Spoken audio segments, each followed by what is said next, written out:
2020 අවුරුද්දේ. ඒ කියන්නේ මේ අවුරුද්දේ ෆිසික්ස් පාස් පේපර් එක තමයි ඩිස්කස් කරන්න යන්නේ. දැන් කට්ටිය බලන්න ඉතින් මොකද මේ මෙච්චර වේලාසන තාම උත්තර නිකුත් කරලාද නැහැ කියලා.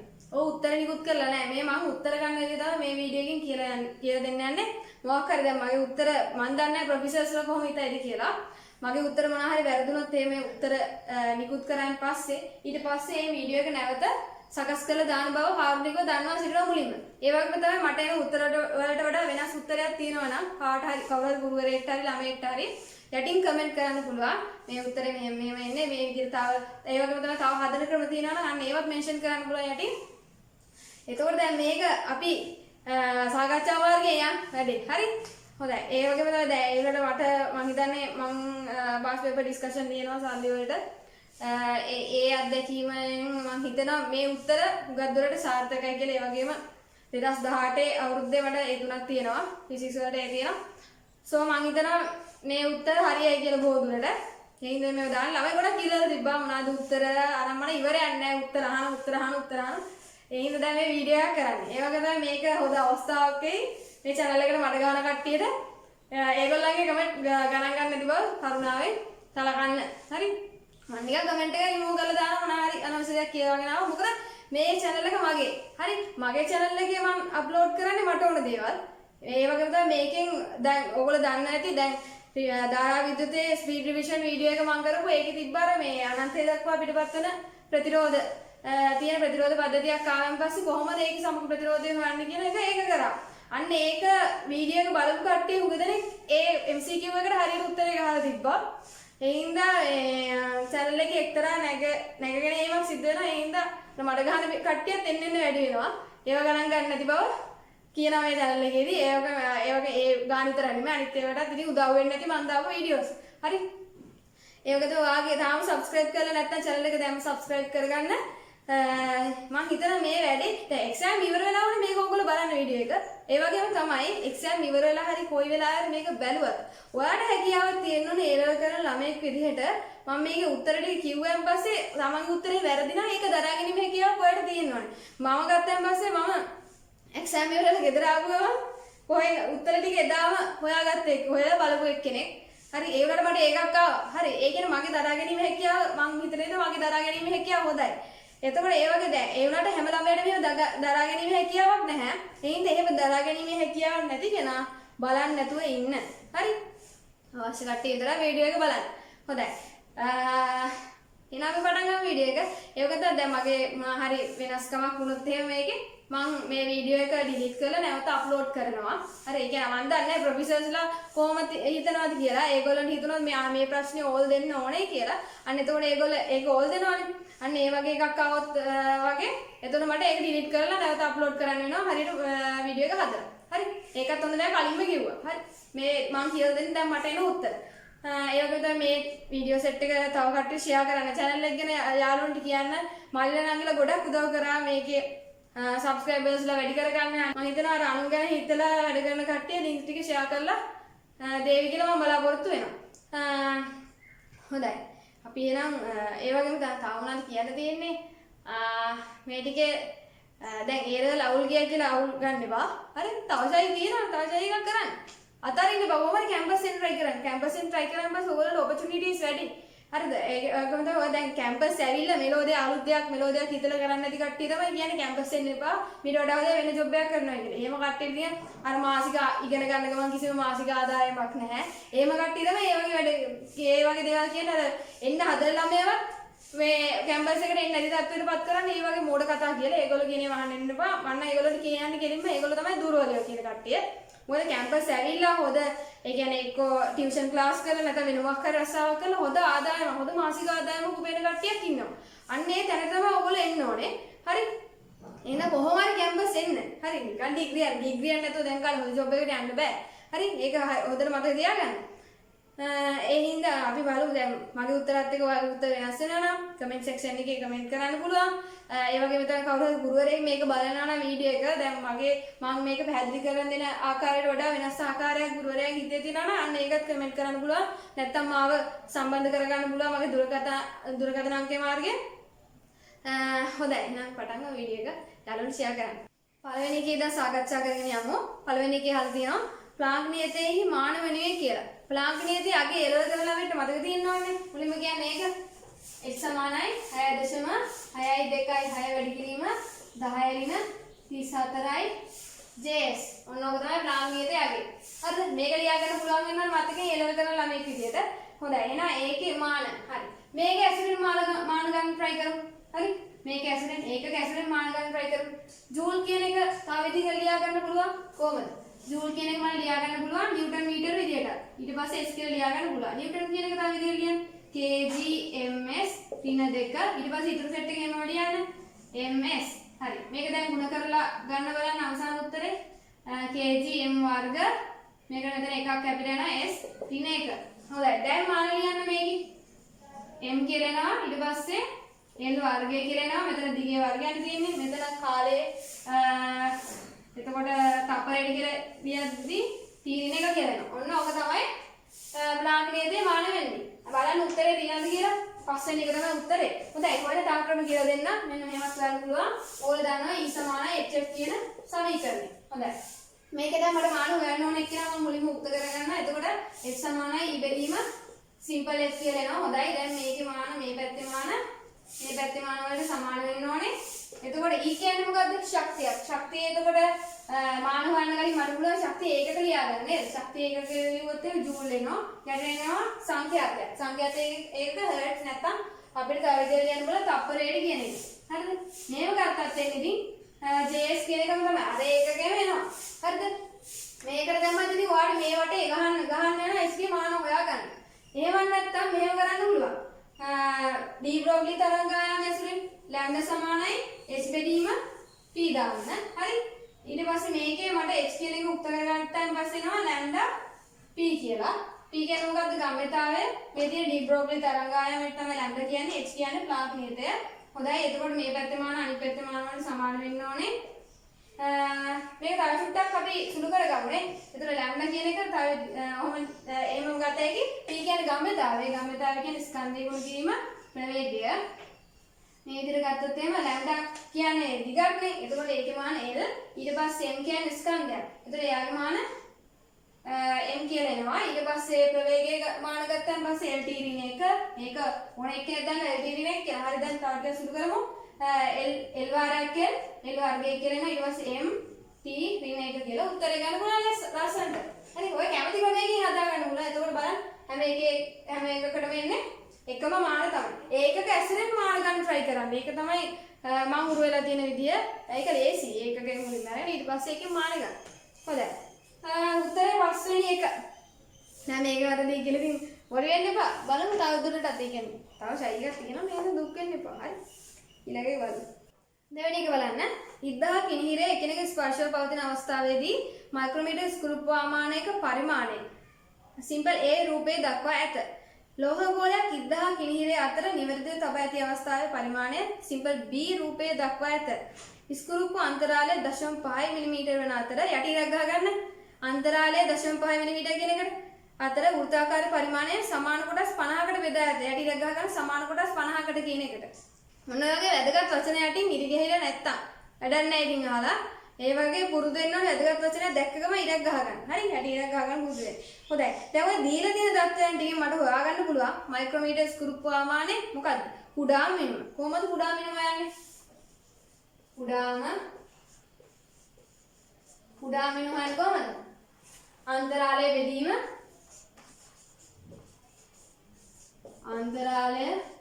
බෙදීම වෘත්තාකාර පරිමාණය මුළු කොටස් ගන්න.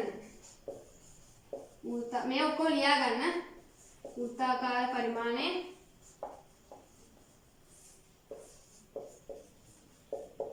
මුළු කොටස් ගන්න. මොකද්ද මේ අන්තරාලය කියන්නේ? අන්තරාලය කියන්නේ දිදාලය වටයක් කරගෙද්දි ඉද්ද ඉදිරියට හෝ පසුපසට යන දුරට තමයි අන්තරාලය කියන්නේ. හරිද? අර දිදාලේ වෘත්තාකාර පරිමාණය සම්පූර්ණ වටයක් කරගෙන ඉන්නෝනේ මේ වැඩේ වෙන්නේ. හොඳ අන්තරාලයක් ඉස්සරහට යන ඉද්ද. ඊට පස්සේ වෘත්තාකාරයේ කොටස් ගන්න. මේකට දැන් ආදේශ කරලා උදා වෙන මුලින්ම හොයාගමු. දැන් මේකේ පේනවා ළමයි පාඨාංග ගන්න දිනවා කියලා ගන්න දැක්ක ගමන් තේරෙනවා. එහෙනම් මුලින්ම කරන්න ඕනේ කුඩා මිනිම හොයාගන්න එක. හොඳ අන්තරාලයේ සත ආදේශ කරන්න 0.5 මිලිමීටර. ඒක බෙදන්න වෘත්තාකාර පරිමාණය මුල් කොටස් ගන්න කීයක් දීලා තියෙනවද? 50යි. එතකොට එනවා කුඩාම 0.01 මිලිමීටර කියලා. මෙහෙම හදාගන්න මේ වෙලා ගන්න ඕනේ. ඇත්තට මෙහෙම හදන්න වෙලා ගන්න ඕනේ නැහැ. මොකද උගක් කට්ටිය දන්නවා මයික්‍රොමීටර් ස්කෘපු ආමානය කුඩාම 0.01 මිලිමීටර කියලා. හරිද? ඒ වගේම තමයි දන්නවා මේ 0.01 මිලිමීටර එන්න පුළුවන් ආකාර දෙකක් තියෙනවා. මොකද්ද? එකක් අන්තරාලයට 0.5 මිලිමීටර ඇවිල්ලා වෘත්තාකාර පරිමාණ මුල් කොටස් ගන්නට 50න් පස්සේ 0.01 කියලා ළමයි දන්නවා. ඒ වගේම තමයි තව විදියක් දන්නවා අන්තරාලයට මිලිමීටර 1 කොටස් ඇවිල්ලා වෘත්තාකාර පරිමාණය මුල් කොටස් ගන්න විදියට 100න් පස්සේ එන්නේ කුඩාම 0.01 මිලිමීටර කියලා ළමයි දන්නවා. එතකොට මේක හදන්න වෙලාවක් ගත කරනවා කියන්නේ අපරාධ. හරි? මේ අගයන් දෙක 0.5යි 50යි දැක්ක ගමන් ටක් ගාලා ගුඩාම වෙනම හිතා ගන්න පුළුවන් වෙන්න ඕනේ ඒ දවස්වල ළමයිට. ඒක තමයි අර ප්‍රැක්ටිස් එකෙන් ගන්න දෙයක්. හරි? හොඳයි. ඊට පස්සේ ඕකේ දැන් මුලින්ම කියන සිම්පල් A රූපේ. බලන්න A රූපේ දිහා. ඒකේ ඔයාලට පේනවා දැක්ක ගමන් මොකක් හරි මූලාංක දෝෂයක් තියෙනවා. හරි. බලමු අපි මොකක්ද ඒ කියන්නේ. මූලාංක වර්ගයක් නැහැ කියලා කියන්න පුළුවන් ඔය වගේ අවස්ථාවකදීද? මෙන්න මෙහෙම තිබ්බා. මෙන්න මේ වගේ වෘත්තාකාර පරිමාණයේ ශූන්‍ය ලකුණ මෙහෙම තියෙන්න ඕනේ. ඒක සම්පාද වෙන්න ඕනේ රේඛීය පරිමාණයේ මධ්‍ය රේඛාවත් එක්ක. මෙන්න මෙහෙම තියෙනවා නම් ඒ වගේම තමයි අපි තව බලන්න ඕනේ. මම වෙන කලයකින් අදින්නම්. මේ රේඛීය පරිමාණයේ ශූන්‍ය ලකුණට අදාළ රේඛාව මෙහෙම තියෙන්න ඕනේ. ඒ වගේ ශූන්‍ය ලකුණේ හරි අඩක්. ඔන්නෝම පේන තියෙන්න ඕනේ මූලාංක වර්ගයක් නැත්නම්. හරිද? නමුත් දැන් මෙතනදී එහෙම වෙලා නැහැ. හරිද? ඒ කියන්නේ කිසියම් මූලාංක වර්ගයක් තියෙනවා. නැත්නම් මූලාංක දෝෂයක් තියෙනවා. හරි? මෙතනදී බලන්න වෙලා තියෙන වැඩේ ශූන්‍ය ලකුණ පිටන්නේ. දැන් ওই රූපේ දීලා තියෙන විදිහට ශූන්‍ය ලකුණ පිටන්නේ මෙන්න මෙහි. කො ශූන්‍ය ලකුණ පිටන්නේ මෙන්න මෙහි. ඊට පස්සේ මෙතන රේඛීය පරිමාණයේ ශූන්‍ය ලකුණ ඒක සම්පූර්ණයෙන් පේනවත් එක්ක. මේව සම්පූර්ණයෙන් පේනවා. මෙන්න මේ ලක්ෂණ දෙක තියෙනවා. ඒ කියන්නේ වෘත්තාකාර පරිමාණයේ ශූන්‍ය ලකුණ රේඛීය පරිමාණයේ මධ්‍ය රේඛාවට පහළින් තියෙනවා නම් සහ මෙන්න මේ ශූන්‍ය ලකුණේ අර්ධයකට වඩා පේනවා නම් හරිද? නැත්නම් අර්ධයකට වඩා පේනවා නැත්නම් සම්පූර්ණයෙන් පේනවා නම් අපිට කියන්න පුළුවන් මේ දෝෂය ධන මූලාංක දෝෂයක් කියලා. ධන මූලාංක දෝෂයක් ඇති වෙන්නේ මොකක් නිසාද? ඉද්දා කිනිහිරය අතර මලකට බැඳීම නිසා බොහෝ විට එහෙම තමයි. නැත්නම් මොනවා හරි ජරාවක් වැදුනන් පස්සේ මේ ගෑවුනන් පස්සේ මේ වැඩේ වෙනවා. බොහෝ විට ළමයිට කියන්නේ මලකට බැඳීම නිසා මේ වෙන්නේ කියලා. හරි? හොඳයි. එවන්න මලකට බැඳලා තියෙන්නේ ඔයාලට දීලා තියෙන මයික්‍රොමීටර් ස්ක්‍රූප් ආමානය. හොඳයි. එතකොට නිකන් මලකට බැඳිනවා කියන්නේ මොකක් හරි නිකන් වස්තුවක් තිබ්බ වගේ වැඩක් තමයි දැන් වෙලා තියෙන්නේ. දැන් මේ අවස්ථාවේදී දැන් ඔයා තද කරන යන්නේ නැහැ. හරි? එතකොට ඒ කියන්නේ ඉද්දා කිනිහිරේ ස්පර්ශ වෙලා තියෙන්නේ. නමුත් ඔයා try කරනවා කලින් තිබ්බ වගේ බිඳුව සෙට් කරගන්න. නමුත් ඒ වෙන්නේ නැහැ. මොකද මලකට බැඳිලා තියෙන්නේ. හොඳයි. එතකොට බලමු සිම්පල් ඒ රූපයට අදාළ ධන මූලාංක දෝෂය කොහොමද ගන්න කියලා. ධන මූලාංක දෝෂය. දැන් ඔයගොල්ලෝ ඉස්කෝලේ සමහර ඉස්කෝලවල ධන මූලාංක දෝෂය, ඍණ මූලාංක දෝෂය ඔහොම දෙයක් කියලා දීලා නැහැ. නිකන් දෝෂය කියන එක විතරයි කියලා දීලා තියෙන්නේ. නමුත් ධන මූලාංක දෝෂය කියලා ඒ ධන මූලාංක දෝෂයම නැත්නම් ඍණ මූලාංක දෝෂය කියලා වචන දෙක ඉගෙන ගන්න කෙනාට ලේසි මොන જાතිය ශෝධනයක්ද කරන්න ඕනේ කියලා තේරුම් ගන්න. මොකද ධන මූලාංක දෝෂයක් තිබ්බොත් ඍණ මූලාංක ශෝධනයක් කරන්න ඕනේ. ඍණ මූලාංක දෝෂයක් තිබ්බොත් ධන මූලාංක ශෝධනයක් කරන්න ඕනේ. හොඳයි. දැන් මෙතනට අනුව කොහොමද පාඩම් කියවන්නේ? ඒ රූපයට අදාළ පාඨාංගේ කොහොමද කියවගන්නේ?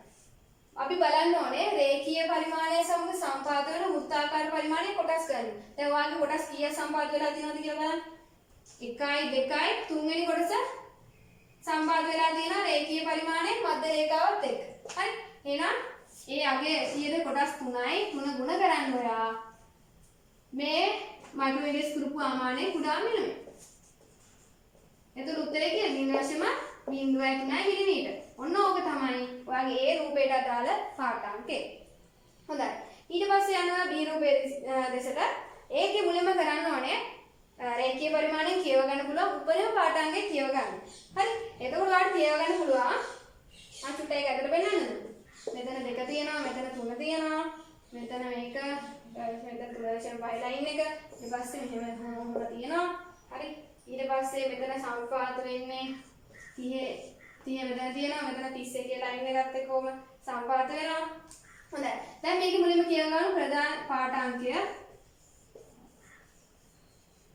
රේඛීය පරිමාණයෙන් කියව ගන්න පුළුවන් උපරිම පාඨාංකය මුලින්ම ගන්න කීයද? 3ට යනකම් 3 කියව ගත්තා. ඊට පස්සේ 3.5ට යනකම් කියව ගන්න පුළුවන්. මොනවාද මේ? මොනවාද මේ? ඒ මිලිමීටර්. හරි.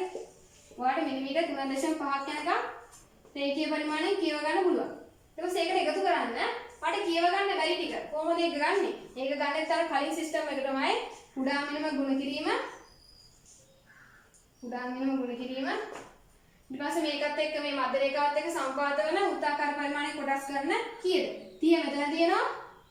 ඊට උඩින් තියෙන ලයින් එක 31 වෙනි ලයින් එක. හොඳයි එහෙනම් මෙතන දාන්න 31යි කියලා. පළමු උත්තරය අරගෙන එතකොට 3.5 ඒකක දාගන්න වැඩක් නැහැ. දාන්න 0.01 31 වැඩි කරන්න උත්තරේ 0.31යි. එතකොට මෙතන එකතු කරාන් පස්සේ එනවා 3.81 මිලිමීටර කියලා. හොඳයි මේ ඔයා ගත්තේ මොකද්ද? පාඨාංකය. නිවැරදි පාඨාංකය තමයි අපිට අවශ්‍ය වෙන්නේ. එන්න නිවැරදි පාඨාංකය ලියන්න පුළුවන්. නිවැරදි පාඨාංකය. නිවැරදි පාඨාංකය ගන්න කොහොමද?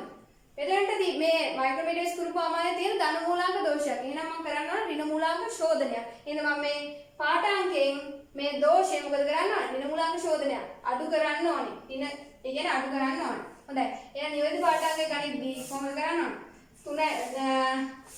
3.8 එකෙන් අඩු කරන්න ඕනේ 0.03. හරි. එතකොට 1.3 කියමු කීයද? 8යි. ඊට පස්සේ ආපතරයක් ගියා මෙතන 7යි උත්තරේ 3.7යි මොනවාද? මිලිමීටර. බලන්න කියලා එහෙම ආන්සර් එකක් තියනවද කියලා? 3.78 මිලිමීටර. තුන්වෙනි උත්තරේ තමයි එන්නේ එතකොට. තුන්වෙනි ප්‍රශ්න බලන්න. සාමාන්‍ය මිනිස් කණක ශ්‍රව්‍යතා දේහලිය වර්ගමීටර වොට් 10/12ක් වේ. මේට අනුකූල දෙන තීව්‍රතා මට්ටම වන්නේ මොකක්ද කියලා අහන්න. හරි. ශ්‍රව්‍යතා දේහලිය කියන එක තේරුම මොකද්ද? ශ්‍රව්‍යතා දේහලිය කියන්නේ මිනිහෙක්ගේ කනට ඇහෙන්න පුළුවන් අඩුම ධ්වනි තීව්‍රතාවය තමයි ශ්‍රව්‍යතා දේහලිය කියන්නේ. හොඳයි. එතකොට ඒකට අදාළ අගය දීලා තියෙනවා මෙතන ඔයාලට. එතකොට ධ්වනි තීව්‍රතාව මට්ටම ලේසින වැඩේ. සමීකරණයට ආදේශ කරලා උත්තරය ගන්න තියෙන්නේ. මොකද්ද සමීකරණය? ඔයාලා දන්න සමීකරණය මීට සමානයි 10යි log i බෙදීම i naught. ඔන්න ඔක තමයි සමීකරණය. හරි. ආදේශ කරලා උත්තරය ගත්තා. හොඳයි. ආදේශ කරමු 10යි log i සදා ආදේශ කරන්නේ මොකද්ද? මේ ශ්‍රව්‍යතා දේහලියගේ තමයි ආදේශ කරන්න ඕනේ 10/12යි. ඒක බෙදන්න. ඊට පස්සේ i naught සදා ආදේශ කරන්නේ. ඔයගොල්ලෝ දන්නවා. ඒක 10/12යි. ශ්‍රව්‍යතා දේහලියගේ තමයි මෙතන i naught ආදේශ කරන්නේ. හොඳයි. දැන් අගයන් දෙක සමානයිනේ. එතකොට මේක කැපුණා පස්සේ 1යි එන්නේ. හරි. එතකොට මෙතන එන්නේ 10යි log 1. log එකේ අගය කීයද? බිංදුවයි. එතකොට මෙතන බීටා එකේ කීයක් එනවද? ඩෙසිබල් බිංදුවක් වෙනවා. හොඳයි. බලන්න කියන උත්තරේ මොකක්ද කියලා පළවෙනි උත්තරේ එන්න ඕනේ. දැන් මේ ගාන මීට වඩා සැරට දෙන්න තිබ්බා වර නමුත් එහෙම දීලා නැහැ. බලන්න අහන්නේ ශ්‍රව්‍යතා දේහලිය අගයට අදාළ දෙන තීව්‍රතා මට්ටම විතරයි. නමුත් ඔයාගෙන් එතන ඔයා දැනගෙන ඉන්න ඕනේ වේදනා දේහලිය අගය දුන්නොත් එහෙම ඒකට අදාළ දෙන තීව්‍රතා මට්ටමේ අගය ඔයා දැනගෙන ඉන්න ඕනේ. හොඳයි. අපි නිකම්ම පොඩ්ඩක් හොයලා බලමු. මොකද්ද දෙන තීව්‍රතා වේදනා දේහලිය අගය දුන්නා නම් කොහොමද ඉන්නේ? පීඩ සදාගේ 10යි log එතකොට i සදා යන්න ඕනේ වේදනා දේහලිය තීව්‍රතාවය කීයද? වර්ගමීටර වොට් 1යි. ඒක බෙදන්න ඊට පස්සේ මොකද්ද ශ්‍රව්‍යතා දේහලිය අගෙන් කීය 10ද 12යි අන්න වගේ. ඊට පස්සේ මෙතන 10/12 උඩට එනවා 10/12ක් වෙලා 10/12 වෙනි බලය වෙලා එතකොට එනවා 10/12 වෙනි බලය මේ තමයි ඉදිරියට ගන්න. එතකොට එනවා 120යි ඩෙසිබල් කියලා. උත්තරේ කිය 120යි ඩෙසිබල් කියලා එනවා. මේ වේදනා දේහලිය අගයට අදාළ දෙන තීව්‍රතා මට්ටම ඇහුවනම් උත්තරේ 120 ඩෙසිබල්. නමුත් මේ දෙකම අහන්න තිබ්බ ප්‍රශ්නේ. නමුත් ළමයට දීලා තියෙන එකයි. සාමාන්‍ය ළමෙක් මේක මේ එනකල් ළමයට මේ 0 ඩෙසිබලුයි 120 ඩෙසිබල් කියන අගය මතක තියෙනවා. හරි. ඔයාලට ලේසි ප්‍රශ්නේ මේ එකක් විතරක් අහලා තියෙනවා ඔයාලගෙන්. එතකොට තුනේ පළවෙනි උත්තරේ තමයි එන්න ඕනේ. හරි. හතරවෙනි එක බලන්න. සරල රේඛාවක් ඔස්සේ ගමන් කරන වස්තුවක ප්‍රවේගකාර ප්‍රස්ථාරී රූපය පෙන්වයි. t සමාන බිඳුවේ සිට t සමාන තප්පර 4 දක්වා වස්තුවේ සාමාන්‍ය ප්‍රවේගය යටිලා ගන්න සාමාන්‍ය ප්‍රවේගය කියන එකට කොපමණද කියලා අහනවා. ඒකේ අගේ t සමාන බිඳුවේ ඉඳන් t සමාන බිඳුවේ ඉඳන් t සමාන තප්පර 4 දක්වා. ඒ කියන්නේ මෙතන ඉඳන් මෙතනට යනකම් සාමාන්‍ය ප්‍රවේගය තමයි අහන්නේ. මේකට ඉතින් මතක් වෙන්න ඕනේ සාමාන්‍ය ප්‍රවේගය හොයන සමීකරණ මොකක්ද කියලා. සාමාන්‍ය ප්‍රවේගය කොහොමද ගන්නවද? හොයාගන්නේ කොහොමද? සාමාන්‍ය ප්‍රවේගය හොයාගන්නේ මුළු විස්ථාපනය මුළු කාලයෙන් බෙදලා. මුළු විස්ථාපනය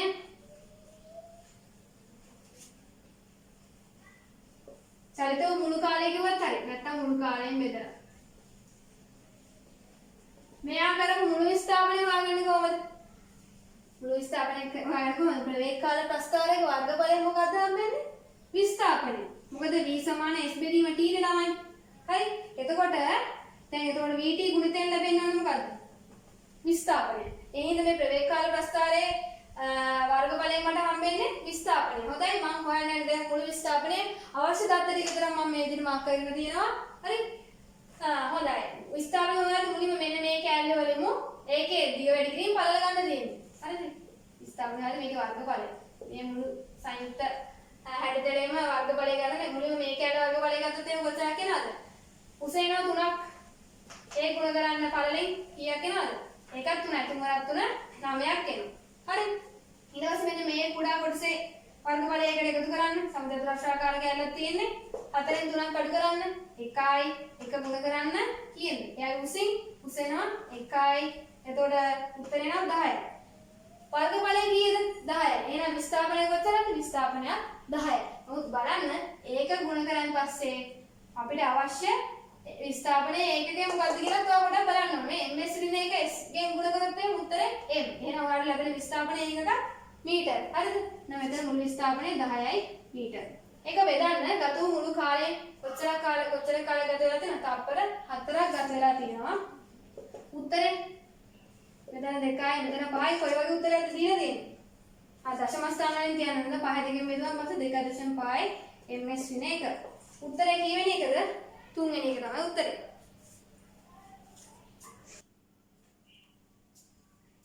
පස්වෙනි ප්‍රශ්න බලන්න. දිග කැපිටල් L සහ ස්කන්ධ කැපිටල් M වන තුනි ඒකාකාර AB දණ්ඩක් රූපේ පෙන්වයි. ඔතන දැන් AB දණ්ඩේ ස්කන්ධ M කියලා ගියොම ටක් ගාලා ගිහින් දා ගන්නවානේ. හරි? දණ්ඩට සමාන්තර y දුරකින් පිහිටා ඇති. දණ්ඩට සමාන්තර y දුරකින් පිහිටා ඇති PQ අක්ෂය වටා. හරිද? PQ අක්ෂය වටා දණ්ඩේ අවස්ථිත ගුණය වන්නේ කියලා අහනවා. හරිම ලේසි. මේක හදන්න ඕන මෙහෙම. දැන් මම ගන්නවා මේ AB දණ්ඩ මෙහෙම කරනවා. AB දණ්ඩ ඇතුලේ තියෙනවා කියලා ගන්නවා චුටි චුටි සිම්පල් M ස්කන්ධ වල. හරිද? මෙන්න මේ විදිහට මම මේ චුටි චුටි ස්කන්ධ වලට කඩනවා. හරිද? y දැන් මේක ඇතුලේ තියෙන මෙන්න මේ ස්කන්ධ පොඩකින් කියන එතකොට පළවෙනි ස්කන්ධ M1 M2 කියලා මම පොඩ්ඩක් දාගන්න. මේක M3 කොහොමද චුටිට දාගන්න. හරිද? ඔය දාන්න ඊට පස්සේ මේ වගේ M සිම්පල් M ස්කන්ධ n සංඛ්‍යාවකින් මේක ඇතුලේ තියෙනවා කියලා මම ගන්නවා. හරිද? හරි. එතකොට ළමයි දැන් මෙතනදී ඕගොල්ලෝ දන්නවා මොකක් හරි අක්ෂයක් වටා වෘත්තාකාර පතයක චලනය වන සිම්පල් M ස්කන්ධයක අවස්ථිත ගුණය ලියන්නේ කොහොමද? එයා සිම්පල් R දුරකින් තියනවා නම් ඒක හොයන්නේ කොහොමද? I සමානයි mr වර්ගය දාලා ඒක ගන්න පුළුවන්. හරි. අන්න ඒ වගේ මෙන්න මේ හැම M ස්කන්ධයක් වගේම මේ PQ අක්ෂය වටා ඇති කරන අවස්ථිත ගුණය අපි ලියාගමු පොඩ්ඩක්. කොහොමද එන්නේ? දැන් මම ගන්න M මුලින්ම මේ චූටි ස්කන්ධය සලකුණු M1 මගින් ඇති කරන අවස්ථිත ගුණය ගමු. ඒක ගන්නකම I1 කියලා. I1 කියන්නේ කොහොමද ගන්නෙ? M1 වාරයක් මෙතෙන් දැන් මෙතන කොච්චර දුරක් තියෙනවද? සිම්පල් y දුරක්. මෙතන y ගේ වර්ගය දාන්න. හරි. mr වර්ගයට තමයි ආදේශ කරලා අරක් ගත්තේ. දැන් මොකද වෙන්නේ? දැන් කට්ටිය බය වෙන්නේ නැති මේක දැන් ඇහැට දැකලා උරු මේකනේ. නේද? සිරස් අක්ෂයක් තියෙනවනේ. ආලවැව අප්පට සිරස් අක්ෂයක් නෑ නේද? නේ?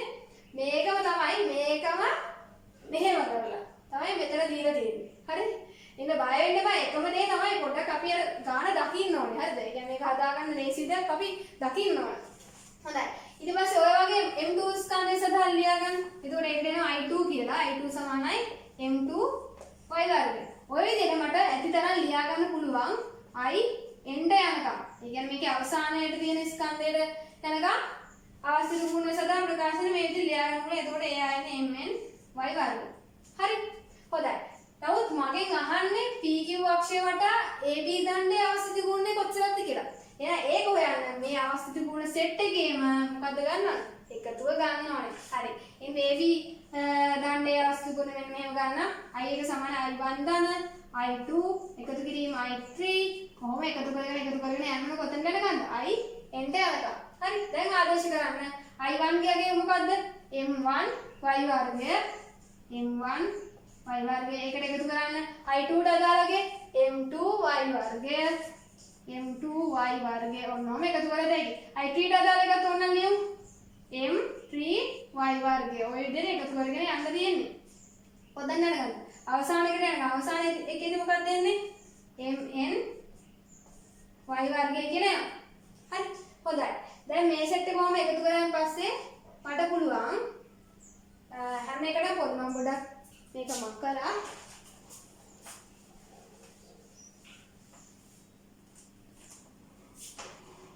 i සමාන මේකේ තමයි පොදු උපාදේ මොකද්ද y වර්ගය කියන එක පොදු වෙන්නේ එහෙනම් මම y වර්ගය කියන එක එළියට පොඩ්ඩක් ගන්නවා ඇතුලේ ඉතිරි වෙන ටික ලියා ගන්නවා m1 එකතු කිරීම m2 එකතු කිරීම m3 මොකද තව ගොඩක් ලියලා ඊට පස්සේ mn කියලා හමු තියෙනවා හරි මේ සෙට් එකේම එකතුව සමාන වෙන්නේ මොකටද ඔය සෙට් එකේම එකතුව සමාන වෙනවා මේ ab දන්නේ මුළු ස්කන්ධයට නේද ඇයි මේ චුටි කැලි ගොඩාක් එකතු වෙලා m ස්කන්ධය හැදලා තියෙන්නේ හරි ඒකවල මම ලියන්න පුළුවන් මේ සෙට් එකම වෙනවට කවුද y කියලා එහෙනම් උත්තරේ කීයද my වර්ග කියන උත්තරේ එනවා තේරුණාද ගන්න ඉතින් ඉතාලම ලේසියට ගාන දකින්නවා කියන දේ තියෙනවනේ ආගම තුල එතකොට උත්තරේ පළවෙනි එක